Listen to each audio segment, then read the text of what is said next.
Welcome to the Find Your Lady Tribe podcast. I'm your host, Brenda Ridgely. This is season 4, and we are deep diving into the heart of midlife reinvention. If you've been feeling that midlife funk, that sense that you've mastered your roles but you've lost your spark, you are exactly where you need to be. This season is inspired by the framework of my upcoming book, Ignite Your Life's Purpose and Save the World.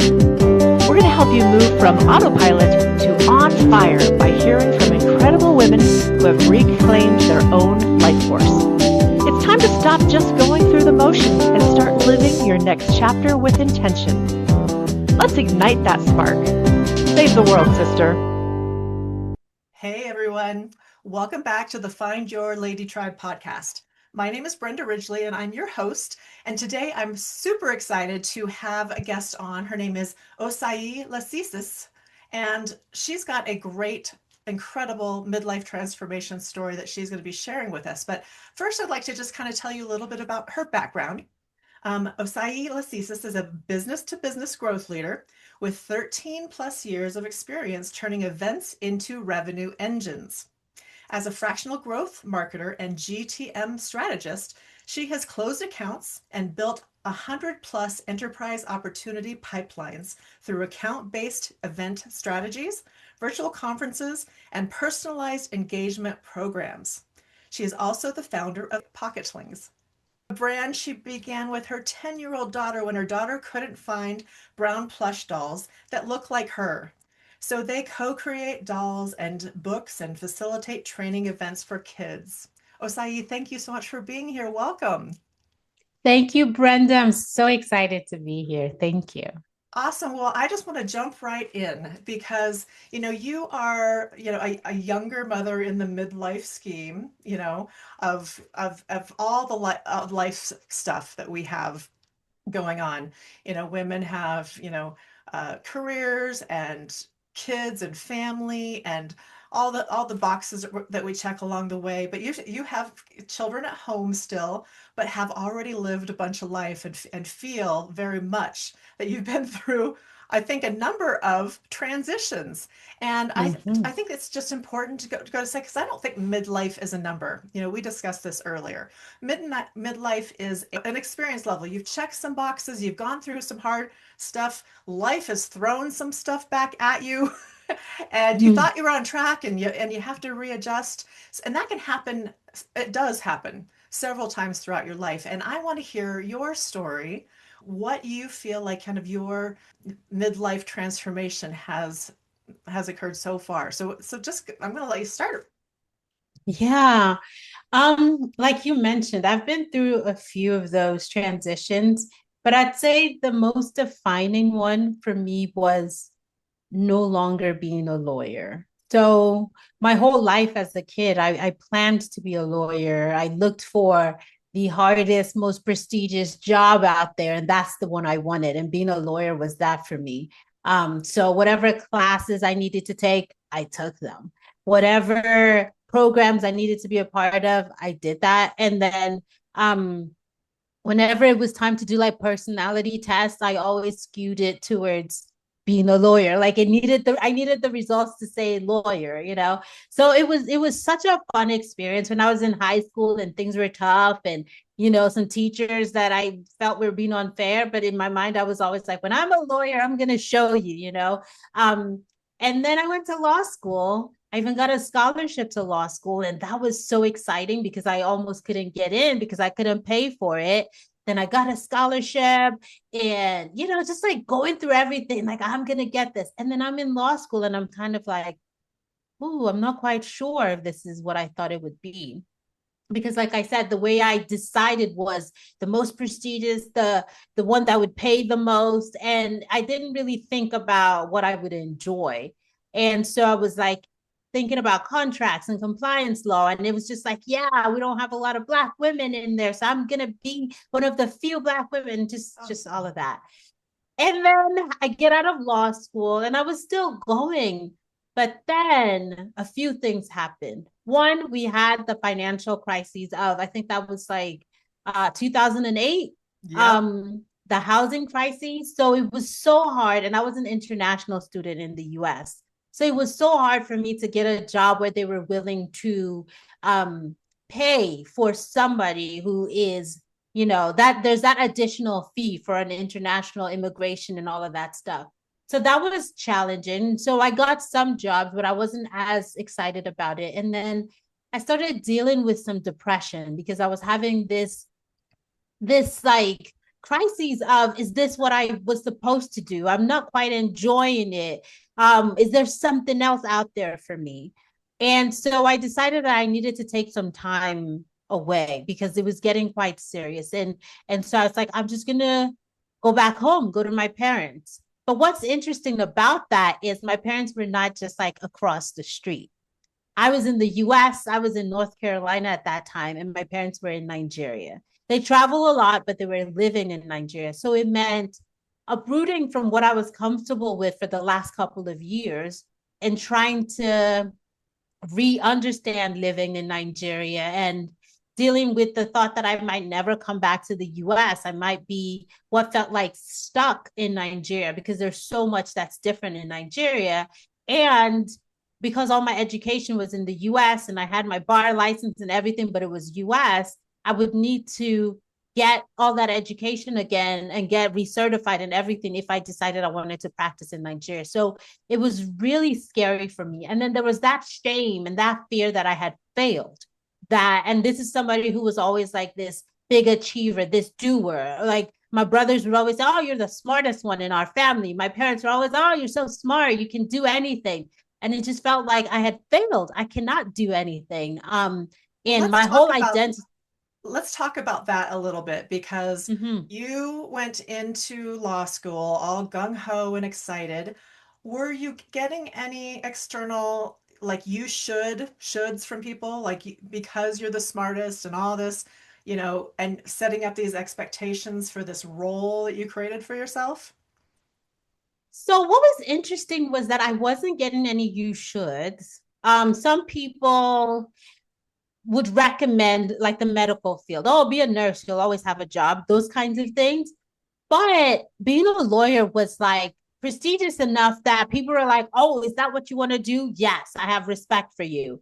And then while they never said you should be a lawyer, being able to say my daughter, the lawyer, or my sister, the lawyer, or whatever, was such a big thing for people that it made me feel good. So considering not being that person anymore just made me feel very shameful.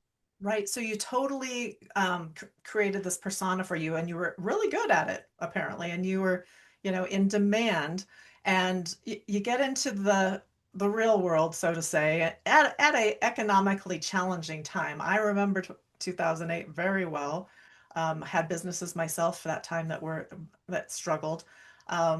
It was a difficult time, and I can only imagine. I do kind of remember the job market for people coming out of college and stuff being tougher at that time, and it just kind of makes you question everything. You've been on this fast track of success, success, success, and then you get out and you mentioned kind of first, even before that, you're kind of going, is this really what I want to do? Did I, what did I get myself into? So talk about the feelings during that time a little bit for you after kind of like coming off this high. I've got my bar, I passed the bar. Oh my gosh, that's huge. That's an incredible thing that very few people do. So Yeah. tell us, it seems like there was a slow letdown after that took you back home. Yeah. So I'd say, it started while I was still in law school. And I was on the track on that track to be a contracts and compliance lawyer, which means I was going to be reviewing documents for the rest of my life, it felt. And you're looking at commas, and you're looking at periods, and you're looking at the right, and for some people, that's amazing. They love that. For me, it was just not, it didn't give me excitement. Like I like the excitement of researching sometimes and finding out about these big opportunities and where you can kind of have a merger with this company. And like those things sounded fun. But for me to be the one reviewing that contract to make sure that the merger happens in a good way and there are not all these challenges, it just wasn't exciting for me. But I continued because the promise was you'll make a lot of money and then you can do other stuff that you enjoy. And then I get out and I'm still feeling that kind of way. And I was doing some fun hobbies, and that's where marketing came in. I was learning about marketing and Facebook, and then after a while, Instagram became a thing. And then I wrote a book just to like practice monetization and a blog and all of that. So that was so interesting to me. But it was so challenging to be able to say, to just think about, oh my goodness, am I going to give up on this thing where people are so proud of you, or that I've worked my whole life for this marketing thing that people were like, oh my gosh, I hate marketing, I hate marketers or whatever. So that was really, really tough for me. And I would literally be in bed sometimes and just lie down all day. And I was staying by myself. By that time, I had my own apartment. So nobody would know. I'd just be in bed all day. I wouldn't get up. And I was like, this is not healthy, And my mom would call and I would talk, yeah, yeah, yeah. But she could tell like things were not the greatest. So it was really a tough time that I had to really think, do I continue this way? Because I'm promised that, yeah, I'll make some money and maybe things will work out. Or do I just take a break and try to figure out what's next? So when you pushed pause and just to reevaluate everything and you went home, how did that feel? And I think you mentioned that you felt kind of like a failure. How were you received? How did how was that homecoming? So there was relief at first just to make a decision and do something. But then I was so scared because I hadn't lived in Nigeria for so long. I'd say most of my formative years were outside of Nigeria. So I was always nervous that I could even function because it's a different society. And my parents were like, oh, don't worry, we'll make sure that you are successful, we'll set you up for that. And then the other thing was I hadn't lived with my parents for so long. So I left when I was like a teenager, early teenager, early teens, and then here I was like a young adult. And going back, I was just like, will my autonomy still be respected? So I was really scared. And but in the back of my mind, I said, you know what? I can always find a way to come back if I need to. Maybe there'll be an opportunity to come back. So I put my the renewal of my license on pause, like you could pause it for a couple of years and stuff. So I did that. And I was like, okay, I'll renew it later. But there's a story around that as well. Because when I got to Nigeria, I had the opportunity to go even deeper into marketing while considering relicensing there in Nigeria. But then I just couldn't motivate myself to go through all of that again when I was just like, I don't know that I'm excited about it. Maybe if I could go back, maybe I would have just picked a different part of the law to practice, right? Like maybe not contracts, but maybe something else, that because there's so many things you can do. But I didn't think about that at the moment. Yeah. So you're back and you're on pause, and it's, it sounds like your family just welcomed you back with open arms and we're probably super excited you were there for the time being anyway. Tell us about the transformation, because you have this new thing that you're really kind of excited and interested in, which is marketing. And you just tell us what happened. Yeah, so what was really fun was I had the opportunity to really explore different things that I enjoyed. So I was enjoying marketing. So I was able to find opportunities, look for clients, work for clients. I was practicing sales, supporting. I got the opportunity to work at an agency, so I was doing that. But also, someone had recommended that, oh, with your legal background, you can also do HR, and we always need great people in HR. So I was exploring that as well. But it was still me leaning towards what I thought would pay me more. So it was an opportunity to explore different things. And my parents really tried to find communities for me to connect with as much as they could. And so I'd say they were really helpful there. Even though there are some communities that I didn't want to participate in, that's also another conversation. But it was an opportunity to rebuild that relationship as well with my parents because I'd been gone for so long outside of, a few visits and a few phone calls and stuff like that. And that's kind of how the immigration journey can be sometimes. It's just like it can be a strain in so many different respects. But yeah, it was scary, but it was also kind of fun when I look back because I was able to really explore a lot of different things that I thought, oh, this might be a good idea. This might be a good idea. And then I was able to just keep honing skills in marketing. And then I found out that, oh, I love events. I love talking to people. I love tying my marketing to revenue, those kinds of things. Hey, lady. Just wanted to take a moment and interrupt right now in the middle of the show to ask you to subscribe. Yes, press that button right now. This show is all about you, the midlife woman. Let's do this thing together, so join us. Subscribe now. It makes such a difference when you find that spark, right? That go, this lights me up. Not the commas and the periods and the oh my gosh, that minutia, Osai, would drive me batty. And that would be a slow death for me. I'm just saying. So I totally feel you on that one. But you find something that really energizes you and drives you and leads you to like a very successful career in marketing and all kinds of things like that. So tell us about kind of your life now.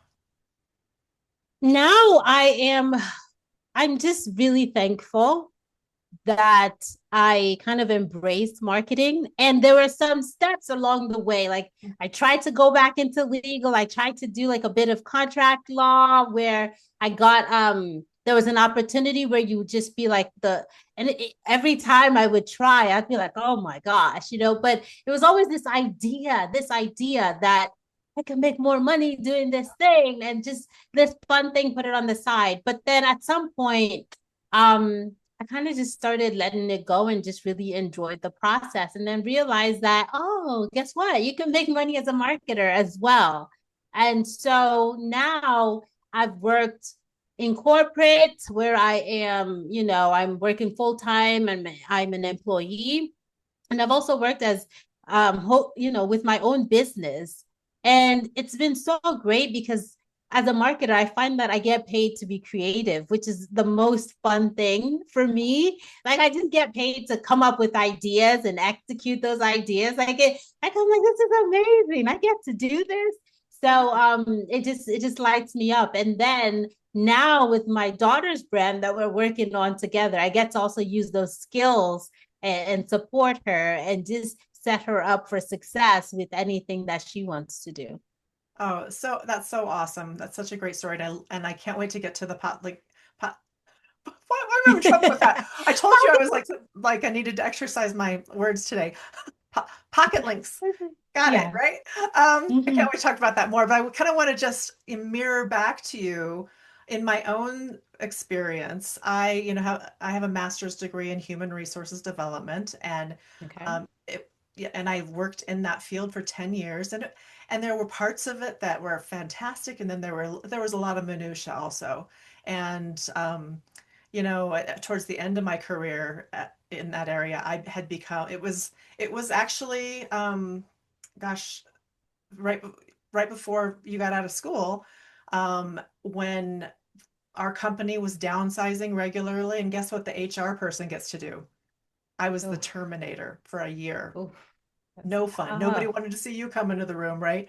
And that is so not me. I was a trainer and a personal growth, and let's develop you for your succession plan, all this stuff. And then all of a sudden, nope, that's not the role we need for you anymore.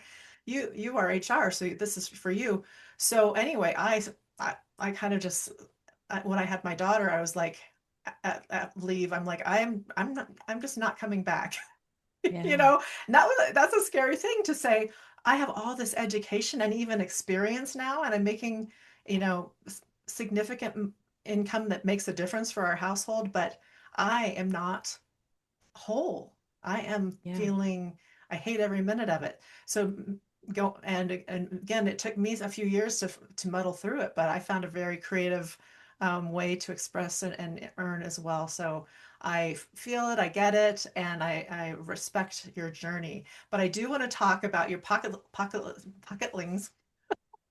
Pocketlings. But even before we go there, I wanted to talk about what was it about having your daughter that made you, was it just you had more time because you were on maternity leave, or what was it about it that you're just like, you know what, I'm not coming back? Yeah, that's a great question. So, I mean, I came home for leave for, a number of actually like a month because reasons we won't go into here. But it was just like I took a breath and realized how that my internally that was not good for me in that Yeah. environment. It wasn't who I was, and I just dreaded going back and dreaded and it probably, having a child absolutely changes you. I mean, Yeah. everybody says your life's going to change, right? But you have no idea Yeah. once you bring home that baby how your priorities are completely different. And although money is always going to be a factor and important because you need to, live and you need money to live, um, your priorities shift around so much. So definitely, I'd say that priority shift. How about you? Yeah, well, definitely having kids changed a lot of things for me as well. But I was just curious about that pause, like, because it's not easy, right, to decide that I'm not going back. And I don't know what I'm going to do, but I just know what I'm not going to do because that can be so scary because you're just kind of like, let me just hold on to this thing. Okay, while I'm holding on, maybe I'll find something else. But sometimes that energy from that thing that you don't enjoy is so draining that you can't even find the other thing. So Yeah, I think it's that's a what. matter, and maybe, and correct me if I'm wrong, but for me anyway, energetically speaking, it was turning away from what I didn't want anymore and Mm. looking towards what I did want and just trying to find my way that way. That's good. And I think that makes a lot of sense because we spend a lot of time focused on what we don't want, not realizing that the more we focus on it and think about it and talk about it, the more we keep attracting that same thing. So I think that makes a lot of sense. That is the truth. So tell us about the business with your daughter and how that started. And that's just, it's just a beautiful story and something that a legacy you're creating for your family. Yes, it's so exciting. So my daughter, she was around 10 at the time. She was getting ready for her 10th birthday, and she was coming up with her list. You know how these kids come up with lists? Yeah. And she wanted a plush doll, but she wanted a brown plush doll, and she couldn't really find them. So she was just kind of like researching, and she couldn't find them. She's like, you know what? I'm gonna make them and I'm gonna sell them so other kids have access to them and they're not searching like I am. And I was like, oh, that's amazing. How are we gonna do this? Because I don't sew, like what's gonna happen. So I wanted to also know that she was actually serious about this because everyone has ideas, but it takes work to get stuff done. So I tasked her with like, go do some research. What does the market look like? Do people even like plush dolls? I said, if we could find a manufacturer, then great, we can do it because I'm not going to take on, thread and needle and figure this out. Right. So, so she did her research and then she did a presentation to the extended family via Zoom. And she just kind of talked about it. And then I supported her with some data and stuff like that. And everyone was like, yeah, we love it. We'll support you. And so we were like, okay, let's create a prototype. She designed the dolls, she drew them. We sent it to the manufacturing company, sent them a little bit of money. They sent us a prototype. And then we had some feedback, some adjustments. And then they sent us the final dolls and we started selling them. And in between that, my daughter and I started working on some books together. And we started selling the books. We have an affirmation book. The books are pretty much themed around affirmation and just like you're awesome. And so we started out with the ABC for awesome me, and you're learning your alphabet, but it's like A, I am adored. And so parents I love it.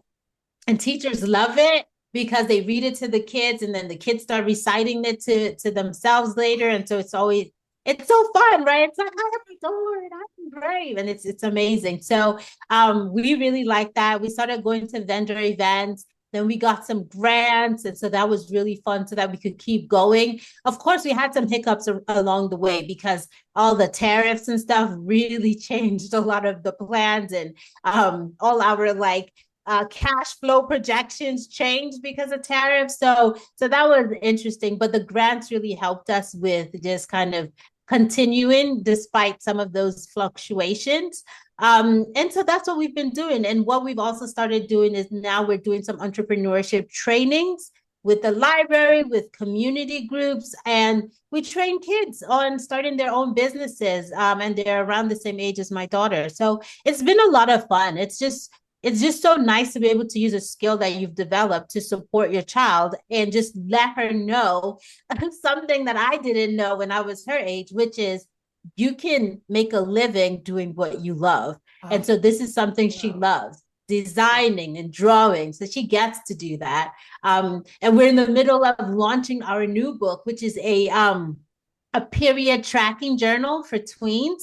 And I'm really excited about it because some of those things I learned in my 30s, just about like you have a cycle. And yes, there's a wide range of what cycles can look like. But if you track your own, then you know what your cycle can look like. So that's been fun, just being able to come up with ideas like that together and just execute together. Brilliant, Osai. Wonderful. And you and your daughter together are changing the world, making it a better Thank you. place. So thank you for that. How do we find you? How does, everyone out here find you and your books and your dolls and all that good stuff? Yes. So for the dolls, you can go to our website, pocketlings.com with the S. I say that it's my 11-year-old CEO. She picked the name, she picked the logo, she did everything. So I'm just here, supporting her and just helping her with her strategy. So you can go to pocketlinks.com and you'll learn more about the dolls and the books. And then personally about me, you can go to my website, osailasisi.com. And if you just wanted to have a conversation, you can book a call, osailasisi.com/focus. Awesome. And I will put all of your information in the show notes. So everyone out there, you can find it easy with an easy click. Awesome. Thank you. So do you have any words of wisdom the women out there that might be in a situation where she has to make a 180 switch or she's contemplating it and she's afraid? What words of wisdom would you give her? I would say that fear is normal. So just remember that it's okay to be afraid because you're going into the unknown. That was one of the biggest things where it's like, if I'm afraid, then maybe it's not a good idea. But fear is normal because you're trying something new. But the most important thing is that your life is so valuable. It's too valuable for you to just invest your time being miserable when you can invest your time and enjoy your life, enjoy all the things that you get to do. So my thing is investing in your joy is really important in an exponential way. So whenever you get the opportunity to do that, to reassess where you are, remember that your joy is valuable. So invest in your joy. That's great. I love that you mentioned fear is normal because it absolutely is. It's part of life.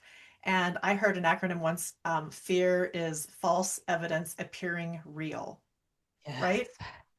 We Yes. imagine all the worst case scenarios and we worry about it. And that flip the switch on that and imagine the Mm-hmm. best things and move towards it. So thank you for sharing that. So Osai, I wrap up all of my podcasts with a question. How do you tribe? And it's about your closest circle of friendship. How do you stay connected? What kind of rituals do you have? What has worked for me over the years, because I have lived in so many different places, has been something as simple as WhatsApp. So just saying hello, how are you doing? Being in WhatsApp groups, and just sometimes we're in life groups where we're like, okay, we're gonna build muscle together, or we're going to tighten up our eating together, something like that. But I'd say those communication tools have been so helpful because we might not talk for years, but then when we reconnect, it's so powerful. And I found that it's something that has really gotten me through a lot of really challenging times in my life.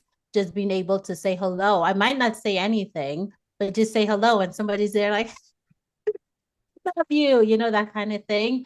And just realizing that there are people here that love you, that miss you, and you're here for a reason. And so do your best to just keep enjoying it. And so I'm so thankful that I get that opportunity where people just reach out to me. And I always say I live in Canada now, so winters can be particularly tough because people stay indoors and they're in their own homes and you might not see people. But when they reach out with a call or a text message, it's always so much more meaningful. And then summer times we just run around and we have fun and we have a lot of play dates.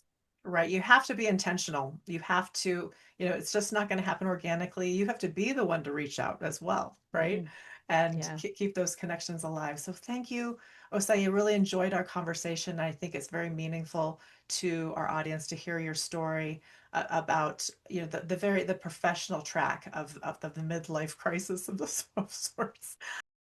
I like to finish with the last line of my book, and with you and myself and the listener. When three or more gather, we are tribe. Thank you so much for being here, Osai. And thank you, listeners, for tuning in. And I can't wait to see you next time. Thank you for spending this time with your Lady Tribe. I always say that when three or more gather, we are tribe. And today, with my guests, myself, and you listening in, that circle is complete. I hope this story reminded you that your purpose is worth the pursuit. If this episode stirred something in you, please take a moment to subscribe, like, and leave a comment. Your engagement helps other sisters find their way to our circle. If you're ready to take the next step in your own transformation, I invite you to join our gathering place, the Save the World Sisterhood Facebook group. It's where we unmask, connect, and cheer each other on as we ignite our lives together. Until next time, I'm Brenda Ridgely. Save the world, sister.